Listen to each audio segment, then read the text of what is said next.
মানুষ নিজের পরিবারের জন্য কত কিছুই না করে, দিন রাত পরিশ্রম করতে থাকে যাতে তার পরিবারের প্রয়োজন পূরণের জন্য অর্থ রোজগার করতে পারে। কিন্তু শুধু অর্থ রোজগার করাটাই কি যথেষ্ট? আপনি বলবেন হ্যাঁ, নিশ্চয়ই। অর্থ দিয়ে সব কিছু পাওয়া যায়, বিদ্যা পাওয়া যায়, বাড়ি পাওয়া যায়, ওষুধ পাওয়া যায়, আর কত কিছুই না পাওয়া যায়। এই সব একটা পর্যায় পর্যন্ত সঠিক, কিন্তু একটু মন দিয়ে ভেবে দেখুন, যখন কোনো শিশু অসুস্থ হয়ে পড়ে তখন সে ওই তিক্ত ওষুধ কেন খেয়ে নেয়? এই জন্য কারণ ওর পিতা সেই ওষুধ অর্থ দিয়ে কিনেছে?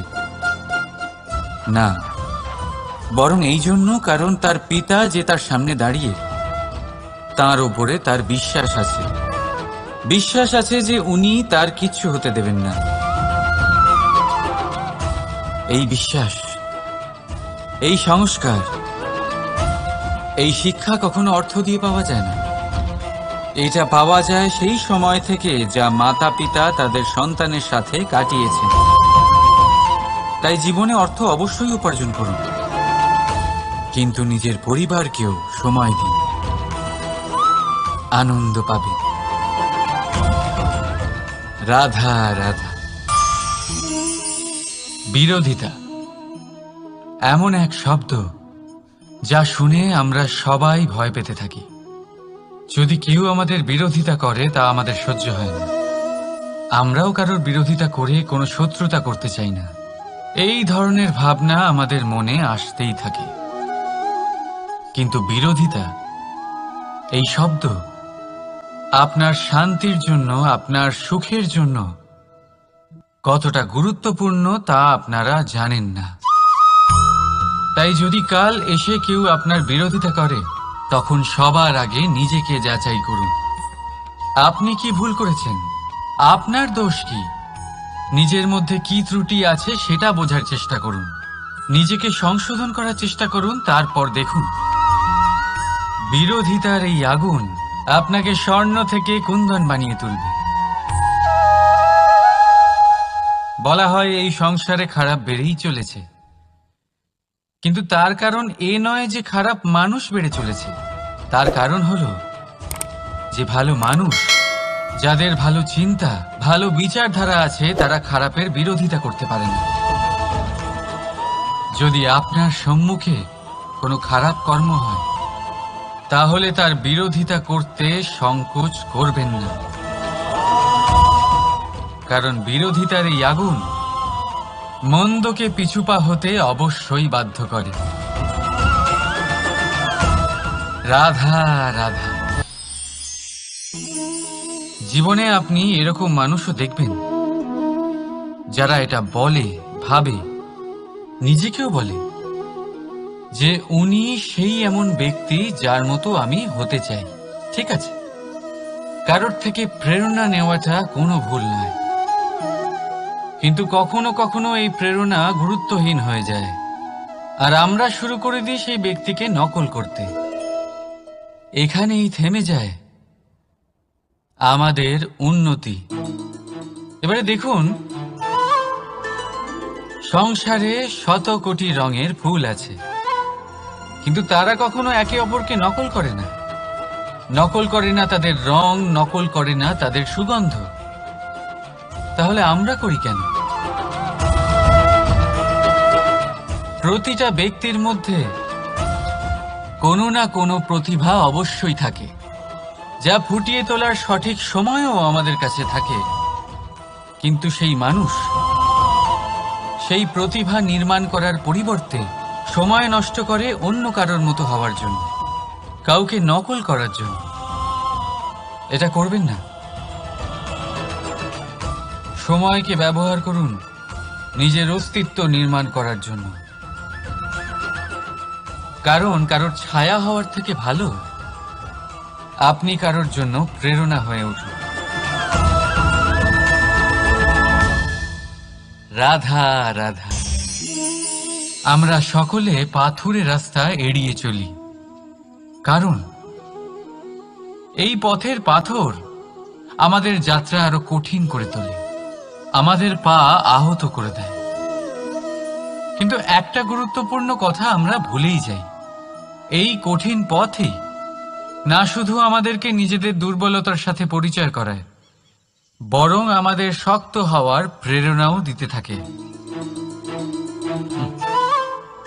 সময়ের সাথে ঠিক এমনটাই হতে থাকে। সবাই ভালো সময়ের অপেক্ষা করতে থাকেন, ভালো সময়ের জন্য পরিশ্রম করেন, তার জন্যই চিন্তা করেন, কিন্তু ভুলে যান যে ভালো সময় বহুবার আমাদের বিবেক নষ্ট করে দেয়। সেখানেই খারাপ সময় আমাদের বুদ্ধিকে সঠিক পথে চালিত করে। রাধা রাধা। ঘোড়াকে যতই প্রশিক্ষণ প্রদান করুন, তার মুখে লাগাম তো পরাতেই হবে।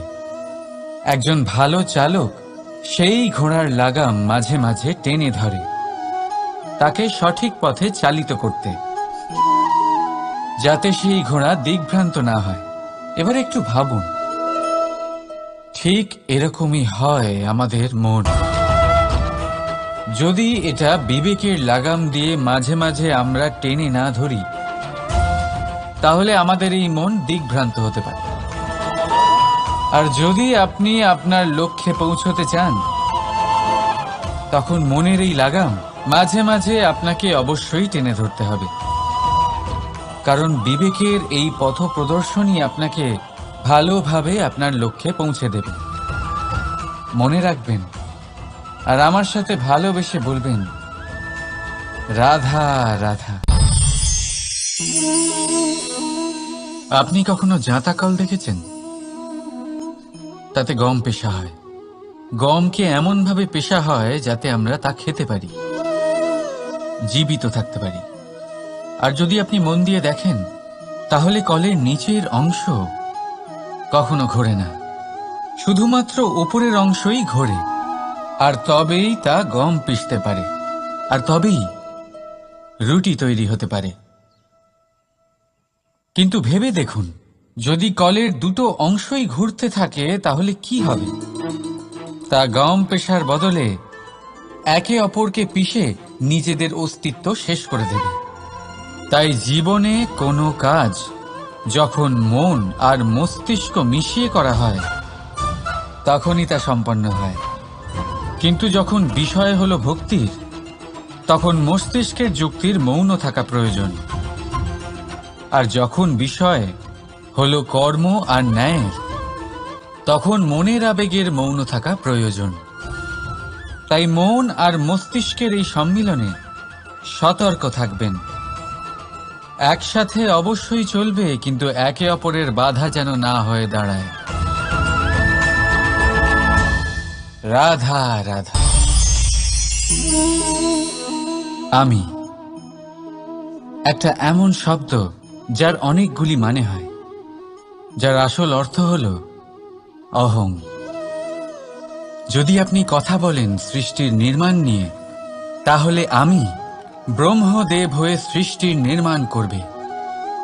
যদি আপনি কথা বলেন প্রলয়ের, তাহলে সেই আমি মহাদেব হয়ে বিনাশ করবে। এই আমি সঙ্গতিপূর্ণ, কিন্তু শুধু ততক্ষণ যতক্ষণ আপনি এটা সবার সাথে ভাগ করছেন। কিন্তু আমরা বহুবার এর মানে বুঝতে পারি না। এই অহংকে সীমিত করে দিই একটা ব্যক্তি অবধি, শুধু নিজে। আর তখনই জেগে ওঠে অহংকার, যাতে প্রাধান্য পায় শুধুমাত্র আমি, আমরা নয়। আর একজন ব্যক্তি একা না উৎপাদন করতে পারে আর না করতে পারে সৃজন। এবারে দেখুন, বৃষ্টির এক ফোঁটা, তারও অস্তিত্ব আছে, কিন্তু তা ধরিত্রীতে পড়লেই সমাপ্ত হয়ে যায়। কিন্তু যখন ফোঁটাগুলি একসাথে পড়ে, তখন শুরু হয় বর্ষা, আর তখনই তৈরি হয় ধারা। রাধা রাধা। বলুন, কি দেখতে পাচ্ছেন আপনি? আমার হাতের এই সাদা বস্ত্র, নাকি এতে লেগে থাকা এই কালো দাগ? এবারে সত্যি কথা বলতে কি, আপনার নজর সবার আগে এই কালো দাগের উপরে গেছে। ঠিক আছে, এমনই তো হয়। ভীষণ কম মানুষ থাকেন যারা ভাবেন কোনো ব্যক্তি ভীষণ পরিশ্রম করে এই বস্ত্র ধুয়েছেন, এটা শুকিয়েছেন। বেশিরভাগ মানুষের নজর যায় এই দাগের উপরে, ভাবেন যে এটা কি করে লাগলো। কিছুটা এরকমই হয় আমাদের ব্যক্তিত্বের সাথে। আমাদের শুভ কর্মের ওপরে আমাদের একটা খারাপ কর্ম ভারী মনে হয়। এবারে ভাবুন, যদি আমি চন্দ্রের কথা বলি, তাহলে তার শীতল আলো দেখার পূর্বে তার কলঙ্ক লক্ষ্য করেন, সেই চাঁদে লেগে থাকা কালো দাগ দেখে নেন। সেই জন্যই বিশেষ করে যারা শুধুমাত্র শুভ চিন্তা করেন আর উপকারী কর্ম যারা করেন, তাদের আমি বলবো সাবধানে থাকবেন। কারণ আপনার একটা খারাপ কর্ম চিরকালের জন্য উদাহরণ হয়ে দাঁড়াবে। রাধা রাধা। সাফল্য। যদি আপনাকে জীবনে সাফল্য পেতে হয়, তাহলে আপনি একাধিক মানুষ পাবেন যারা একাধিক উপায় বলবে আপনাকে সাফল্য পাওয়ার। দীর্ঘ সময় ধরে পরিশ্রম, চেষ্টা, নির্ধারণ, নিষ্ঠা এই বিষয়ে ভাষণ দিতে থাকবেন। একাধিক রকমের উদাহরণ আপনার সামনে তুলে ধরবেন। কিন্তু আমার এটা মনে হয়, আমরা কেন সেই বিষয়ে কথা বলি না যা মানুষকে অসফল করে তোলে? শুধু দুটো ব্যাপার অসফল হওয়া নিশ্চিত করে। শুধু দুই ধরনের মানুষ বেশিরভাগ অসফল হন। প্রথম তারা যারা ভাবে অনেক কিছু কিন্তু কিছুই করে না। আর দ্বিতীয় তারা যারা অনেক কিছু করতে থাকে কিন্তু ভাবনা চিন্তা না করে। ভাবনা আর কর্ম, এদের মাঝে সামঞ্জস্য রাখা খুব জরুরি। যদি এটা থাকে, তাহলে জীবনে কখনো অসফল হবেন না। রাধা রাধা। আপনি অনেককে এই কথা নিশ্চয়ই বলতে শুনেছেন, এই ব্যক্তির দৃষ্টিতে দম্ভ আছে, এই ব্যক্তির চোখের ওপর অহংকারের পর্দা পড়ে আছে, ইত্যাদি ইত্যাদি। চলুন, আমি আপনাকে একটা প্রশ্ন করছি। আপনি দেখেন কি দিয়ে? দৃষ্টি দিয়ে নাকি দৃষ্টিভঙ্গির সাহায্যে? ভাবুন। চিন্তায় পড়ে গেলেন নিশ্চয়ই। দৃষ্টি যে কোনো বস্তুর বা যে কোনো মানুষের শুধু বাইরের রূপটা দেখায়, যেখানে দৃষ্টিভঙ্গি আপনাকে সোজা আসল পরিচয়ের সাথে সাক্ষাৎ করায়। উদাহরণ হিসেবে চন্দ্র। চন্দ্র আমরা সবাই দেখেছি। বহু মানুষ আছেন যাদের চন্দ্র অত্যন্ত সুন্দর লাগে। আবার কিছু মানুষ এমনও আছেন যারা এই চন্দ্রের মধ্যেই দাগ খুঁজে বার করেন। এই হলো দৃষ্টিভঙ্গি। যদি নিজের দৃষ্টিভঙ্গিতে প্রেম রাখেন, ভালোবাসা রাখেন, সম্ভ্রম রাখেন, তাহলে তার বদলে আপনিও প্রেম আর সম্মান অবশ্যই পাবেন। এবারে দেখুন, যে জল দিয়ে ঈশ্বরের মূর্তি ধোয়া হয় তাকে চরণামৃত বলা হয়। এটার কারণ দৃষ্টিভঙ্গি। এখন আপনি পাথরকে ভগবান ভেবে পুজো করবেন, নাকি ভগবানকে পাথর ভেবে পরিত্যাগ করবেন?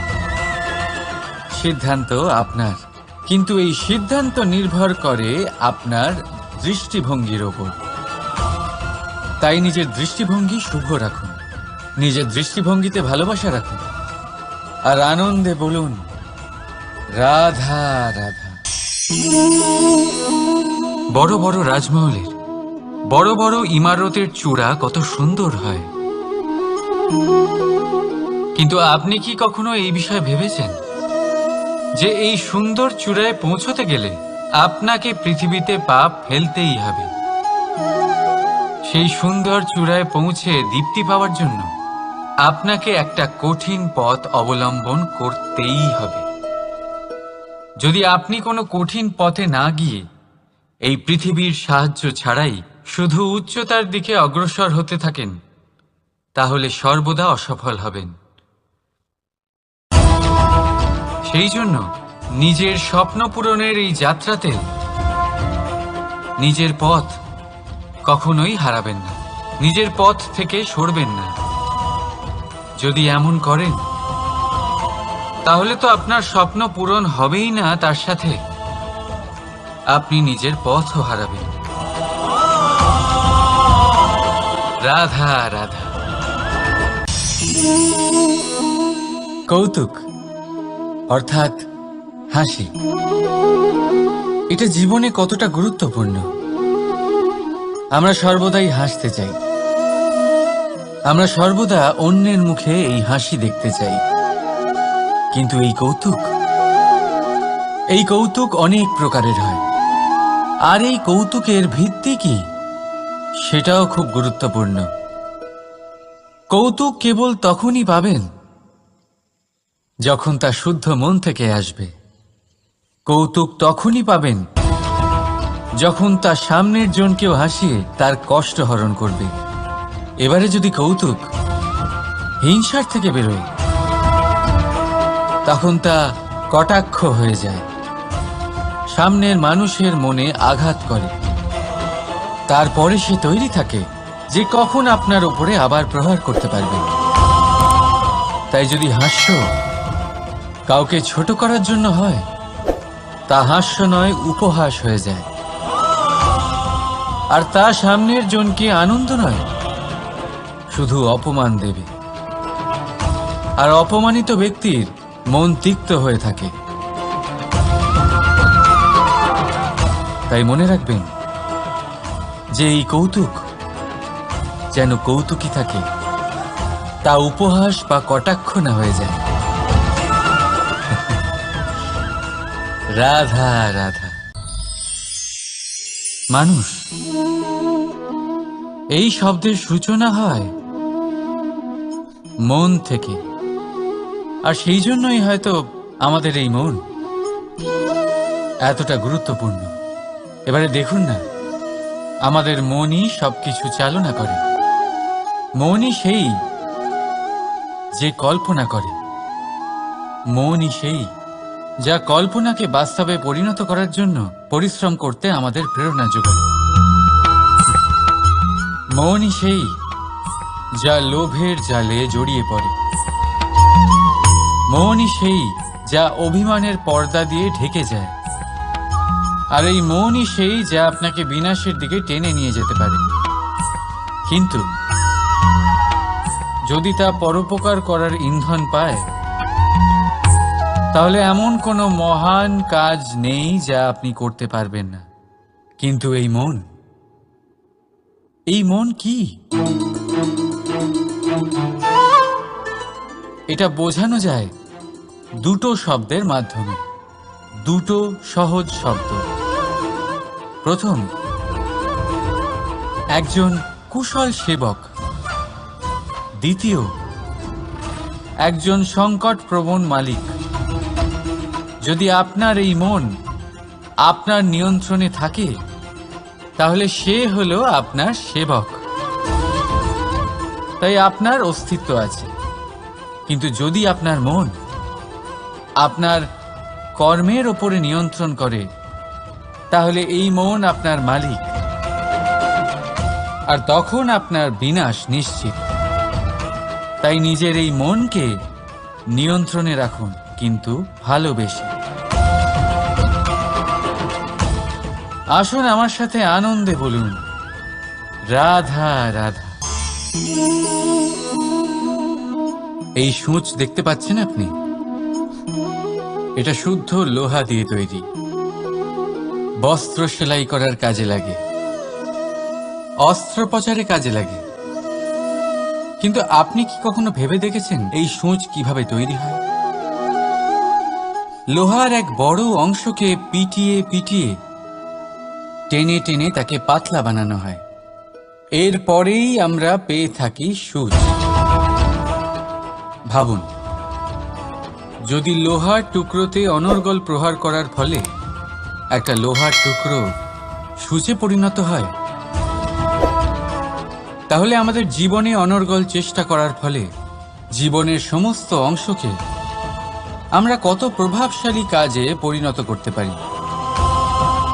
শুধু প্রয়োজন দৃঢ় নিশ্চয়তা। তাহলে আসুন আমার সাথে ভালোবেসে বলুন, রাধা রাধা। বিশ্বাস, জীবনে বিশ্বাস কতটা গুরুত্বপূর্ণ। একজন স্ত্রী তার স্বামীর হাত ধরে যে কোনো জায়গায় যেতে পারেন, এর কারণ হলো বিশ্বাস। তার নিজের স্বামীর ওপরে বিশ্বাস আছে। যখন একজন মা তার ছোট বাচ্চাকে কোলে তুলে হাওয়ায় ওঠায়, তখন সেই বাচ্চা ভয়ভীত হয়ে যায় না। তার কারণ হলো বিশ্বাস। তার বিশ্বাস আছে যে তার মা তার কিচ্ছু হতে দেবে না।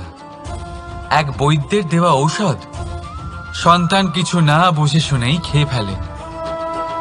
সেই বৈদ্যের জ্ঞানের বিষয়ে তার কোনো ধারণাই থাকে না। শুধু নিজের পিতার উপরে বিশ্বাস আছে যে তার পিতা তাকে খারাপ কিছুই দেবে না।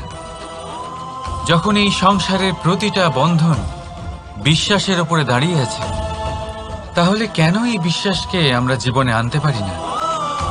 আপনি নিজেই দেখুন, এই বিশ্বাস নিজের জীবনে এনে দেখুন, সবকিছু আরো সুন্দর হয়ে যাবে। তাই ভালোবেসে বলুন, রাধা রাধা।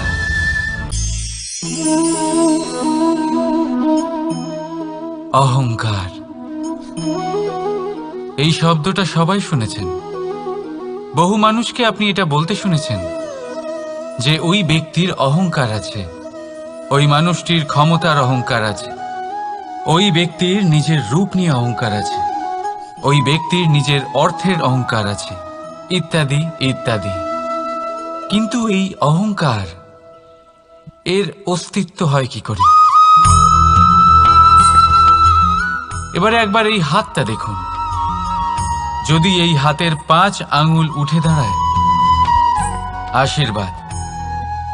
আর যদি এই হাতের 5টা আঙ্গুল একসাথে মুঠো হয়ে যায়, শক্তি।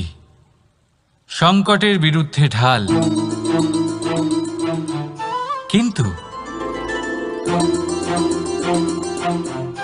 এই একটা আঙ্গুল সংকটের কারণ হয়ে দাঁড়াতে পারে। এই একটা আঙ্গুল শত্রুকে আহ্বান জানায়। এবার অহংকার বলে এই শব্দটাই দেখে নিন। আমাদের থেকে আলাদা হয়ে গেলে হয় অহং। অহং অর্থাৎ ব্যক্তির মনে হয় যে সে আপনদের থেকে, নিজের বন্ধুদের এবং সঙ্গীদের থেকে, নিজের পরিবারের থেকে অনেক উপরে, অনেক শ্রেষ্ঠতর সে। কিন্তু মনে রাখবেন, এই অহংকার কোনো ব্যক্তির অস্তিত্বের বিনাশের প্রথম ধাপ। তাই ঝেড়ে ফেলে দিন এই অহংকারকে, আর বিশ্বাস করুন আমাদের ওপর, কারণ তখনই আপনি শান্তি পাবেন। আর সেই শান্তির সাথেই বলে উঠবেন, রাধা রাধা।